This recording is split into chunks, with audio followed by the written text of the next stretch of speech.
Today's video is all about flooring materials, so anything that's going to go on your floor. Flooring materials can be broken up into three categories: soft, resilient, and hard. We should know what soft flooring would be and what hard flooring would be. Maybe not examples, but we can imagine what soft is and what hard is. So resilient is somewhere in the middle. It is not super soft, but not super hard. It's almost pliable, kind of squishy. It heals well if something is dropped on it that cuts it. The literal definition of resilient is to bounce back, whether that is emotionally or physically. So resilient flooring bounces back when it is potentially harmed. Soft flooring is basically made up of carpets of all types and rugs, but rug is made out of carpet. So things we need to know about carpet. Carpet comes in rolls. It comes in tiles, also referred to as industrial carpet. And it also either roll in the rolls and the tiles, it comes in either what we call cut pile or loop pile, which refers to how the little hairs of the rug are made. And then rugs also come in cut pile or loop pile. So here is what a roll of carpet looks like. If you're going to put new carpet in an entire room or several rooms, you would calculate the square footage of the rooms plus a little extra, and you would buy that many square feet in your roll of carpet. It's very heavy, actually. You would think it wouldn't be because it's soft, but it's actually really heavy when you get a roll like that. Carpet can be cheap and it can be expensive. There's a big range of carpet, and we're going to talk about prices of all of these types of flooring. You can get carpet for as cheap as like 91 cents a square foot. And all of our prices that I'm going to give you in this are based on an 1,800 square foot house, which I feel like is about the average size house around here. So to carpet an entire house would be $1,638 of the cheap carpet. Of course, you're not going to carpet an entire house because who's going to put carpet in their kitchen, their bathroom, their dining room? That's just weird. But it can go up to more expensive carpet, which is about $4.50 per square foot, and that would cost about $8,100 for an 1,800 square foot house. So it's a big price jump in carpet. It's definitely visible when a carpet is more expensive. It doesn't look as plasticky looking, and it lasts a lot longer. It's more resistant to stains. It probably comes with a warranty. It might have patterns in it. It has a better look, but I don't think necessarily enough better of a look to warrant that much money. Then carpet tiles look like this. They literally look like squares of tile. You can see like that. The reason they are squares is so that you can arrange them however you want. So in this image, they've chosen to lay some of them with their lines in them going horizontal and some of them with them going vertical to kind of create this checkerboard pattern. But they could have laid them all horizontal or all vertical, depending on what kind of look they wanted. By turning them two different ways like this, it creates rhythm by opposition, which is much more visually interesting and creates a visual texture. So carpet tiles are pretty darn cheap. They are 69 cents per square foot, which is cheaper than the roll of carpet. The reason they are so cheap is because they are not soft. They feel like a Brillo pad, like on your feet. So you don't really want to walk on it. Of course, there could be some more expensive ones that are a little better, but 69 cents per square foot is about average. But it's pretty scratchy stuff, so it's not like desirable for a home. They're also referred to as industrial carpet squares or industrial carpet tiles because they go in like commercial buildings. So like down by the office and guidance office area at West, we have some carpet. There's not a whole lot of carpet left in the school, but there is carpet there. And those are carpet tiles. And that's a little bit better quality carpet tile. It's not as scratchy if you were to touch it, but there's some pretty scratchy ones. Then we have an area rug. Not too much to say here. I think most of you know what an area rug, but believe it or not, I've had students that did not know what an area rug was. It is a big rug that covers an area. So like here, it is used to define the living area or the socializing area of this living room. Um, and they could be, cheap ones could be like $100. Still pretty decent looking though, but you could go up to like thousands of dollars if it's like a Persian handmade rug or something, which is very, very, very good quality. All right, the piles. So this is what we call cut pile.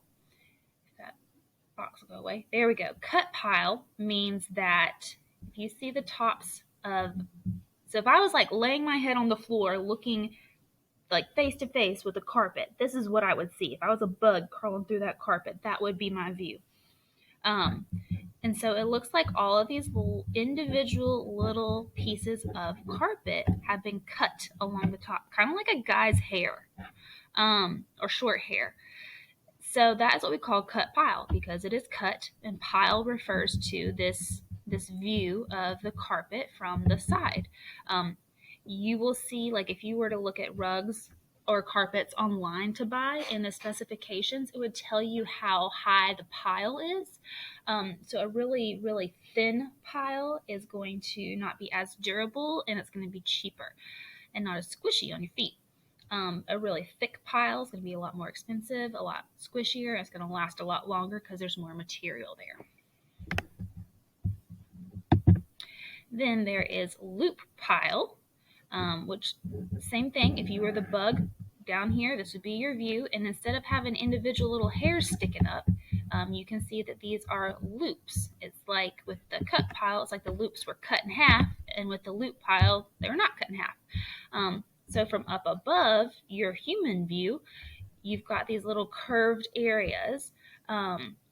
Positives, they are squishier to walk on. Negatives, if you get like one of those loops hung on something, it pulls it out, and then you've got like a fuzzy thing hanging off your carpet, and it looks like it's been messed up. So cut pile and loop pile. Next up, we have resilient flooring. This goes into two types. There's vinyl and there's cork. Vinyl comes in sheets or rolls because it's basically a sheet that has been rolled up, and it also comes in tiles. And then there is cork flooring, which can come in tiles or planks, but either way is like chunks. So sheet or roll vinyl is a very cheap option, almost as cheap as industrial carpet, at about $1 per square foot, which would be about $1,800 for a 1,800 square foot house.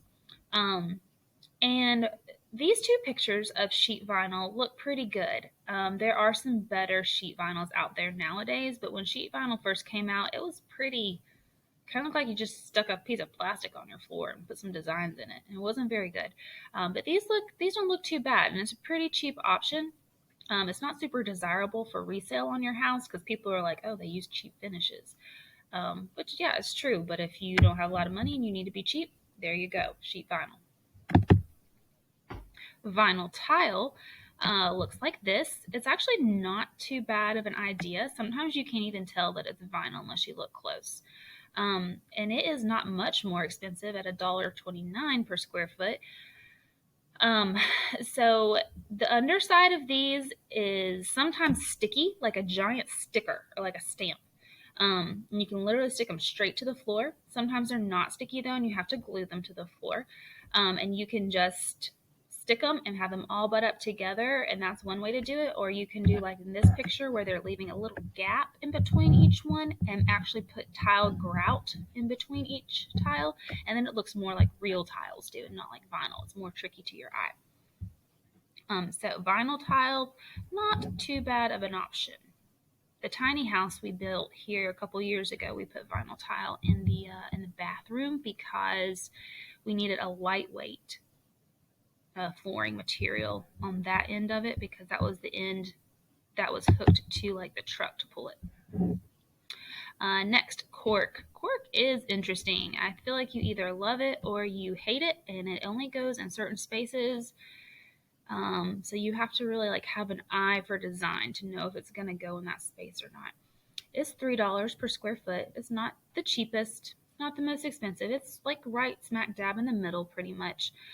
But it's resilient. So, like, if you drop something on it, like a knife on accident, like you were cooking, you wouldn't be able to tell that you dropped a knife in this cork. Like, it would heal right back up. It wouldn't leave a spot, nothing like that. It wouldn't crack, anything. That's like the very definition of resilient flooring. And it would probably last like forever, and it would be easier on your joints to stand on it for a long time because it's resilient. Last category, hard flooring, and this has the most options in it. So under wood, we have hardwood, fossilized hardwood, and bamboo. And we have laminate, stone, and ceramic tile otherwise. They're all our hard types of flooring. So first up is hardwood, like made out of straight up tree trunk. And it comes in a shape that we call tongue and groove. And so here I gave you this image because this is a great way to see tongue and groove. So basically, on this darkest piece of wood, you see this little part that sticks out right there. That's the tongue. Then on this next piece, the part that comes in is the groove. So the tongue goes in the groove and it like snaps together like that, and that is how it stays put and doesn't like shift back and forth. The tongue and groove. Hardwood is super strong. It's super durable. It'll literally last you for hundreds of years in a house. One of the reasons it lasts for so long is because you can, well, because it's hard, but also you can refinish it. So, like, eventually you'll walk in the same paths in your traffic patterns, so much that you start wearing like a light spot in the hardwood. Or like your dogs do that. I know that happens in my house. Like the corners that my dogs turn all the times, there starts to get like a bunch of scratches in those spots from their toenails. But the good thing is that you can refinish hardwood, so you don't ever have to replace it. You just strip it down, restain it, and put a clear coat on top of it. And it's kind of a messy, pain in the butt process, but it's like tons cheaper than doing all new hardwood in your house. So you can make it last for hundreds of years because you can just update it and refinish it and take care of it, and it'll be okay. You don't have to replace it ever. A negative about it is it's not waterproof. Like if you dropped some water on it or you had it in a bathroom and you splashed a little bit, bathtub, whatever, if it wasn't on there for more than 5 minutes, it's probably going to be fine. But if your house like flooded and it was underwater for like more than 5 minutes, then yeah, it would start to like wrinkle up and bubble up because that happens when wood gets wet. It is not the most expensive flooring, but it's a little more than like in the middle. At roughly $3.75 per square foot, it can get much more expensive. It can get slightly cheaper, but $3.75 is about average. So if you wanted to do your whole house in this hardwood, it would cost you about $6,750. And that is common to do your entire house in hardwood. And that's a good selling point because it's a process and it's money. And when you put that in a real estate listing, people just see that as like, oh, good, that's money I don't have to spend and that's a job I don't have to do. It's already done. Next up is fossilized hardwood. And I've never seen this on a test or an exam, but it does exist and I really love it. So I'm telling you about it kind of quickly. Basically, it's bamboo and it's been compressed so much that is super, super dense, way more dense than other woods. Dense as in like heavy, compact, stuff together. It holds up to wear and tear so good because it is so durable. It's basically like a rock made out of wood. And when we compare and contrast these like in our hands in class this week, you'll feel the difference in the weight between the fossilized hardwood and the regular hardwood. It's so much more heavier. It's like a tile. It's nuts. And I love the look of it. It just has way better patterns. But it's a little more expensive at $4.59 per square foot. But like if hardwood lasts for hundreds of years in a house, this would last for 600 years in a house. Not that the house would stand for 600 years, but if it could, it would. Bamboo. I always have people argue with me that bamboo is a grass, not a wood. Well, maybe that's true. I don't know, but we call it part of the wood flooring category, so it just is what it is. Positive. It's harder than most woods, Um, However, it does this like shrinking and expanding thing and can get like gaps and bubbles in it. So I feel like it doesn't hold up very well. Because of that, it's only $2.09 per square foot, which is like the cheapest hardwood you can get. But that cheapest hardwood is a compensation for it not lasting near as long. To measure how hard a wood is, they use something called the Jonka hardness test, and I don't know how it works. I just know that's what it is, and all you would ever see on the exam is that name, Jonka. Um, Another positive about bamboo is that it's termite resistant, and termites are not a big problem, at least not in this area. Like I personally do not know anybody who has ever had termites in their home. Um, but if you did happen to get termites somewhere else in your home, they would not go for your bamboo floors. So you could save them and not have to replace those. Okay, that is all of the real woods. Now, this laminate, it's basically fake wood. And you can tell that it's fake wood. It is literally printed veneer that's glued on particle board. Veneer is like a really thin piece of acrylic. Um, with like literally wood grain printed on top of it. So if you look really close at veneer, you can see the little pixels in it that where the veneer, where the wood was printed onto it. And particle board is this light brown part, and it's basically compressed wood, paper, sawdust, kind of cardboard-ish, but really tougher, a little tougher because it has glue hardened in it. Laminate is way cheaper. However, it does not last near as long as anything. You cannot refinish it. So if it starts to wear and tear, you have to completely replace the thing. So it's really, I just don't think it's worth the money. If you can't afford hardwood floors up front, but you want a similar look to hardwood floors, this would be your answer. Just know that in like 10 years, you're going to have to completely rip them out and do them again, which is a negative. It does look lower quality. You can just tell by looking at it that they're not hardwood, and that's a negative in my book. Two more. Stone. Stone is super duper durable. Like you could probably leave it in a house forever, and it's not going to mess up unless you drop something like super heavy on it and it cracks. But we're not usually dropping super heavy things, so that's okay. It is cold to your feet, which is kind of a negative. I mean, I don't know if you're like me, but I wear like slippers and socks and flip flops in the house all the time because I don't like walking on cold floors. So whatever. It's semi expensive. It's in that middle range at about $3 a square foot. Stone can have an earthy look, and it just kind of like cork, like it only goes with certain styles and certain designs. Um, but we call it stone. We don't call it tile. It's stone tiles because this is made out of like slabs of slate, for example. This picture is what we call slate type of stone, where tiles are not made out of a type of stone. They're made out of a type of clay, which is essentially dirt and minerals. Last one is ceramic tile. And it is also has a big range, kind of like carpet did at the very beginning. It can be expensive or it can be cheap. So in your prices over here, like cheap, 49 cents per square foot. That could potentially be the cheapest option in this whole entire presentation. Or the expensive one at $31 per square foot, which would be the most expensive option in this entire presentation. So it kind of takes the cake for cheapest and expensive. It is also cold like the stone, and which is a negative, but it's a positive that it is waterproof.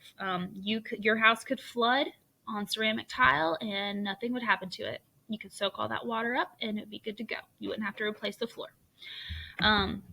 It is good quality. It shows a look of quality. It is a kind of a pain in the butt to tear up ceramic tile on the floor if you ever wanted to redo it. So it's kind of like a permanent decision.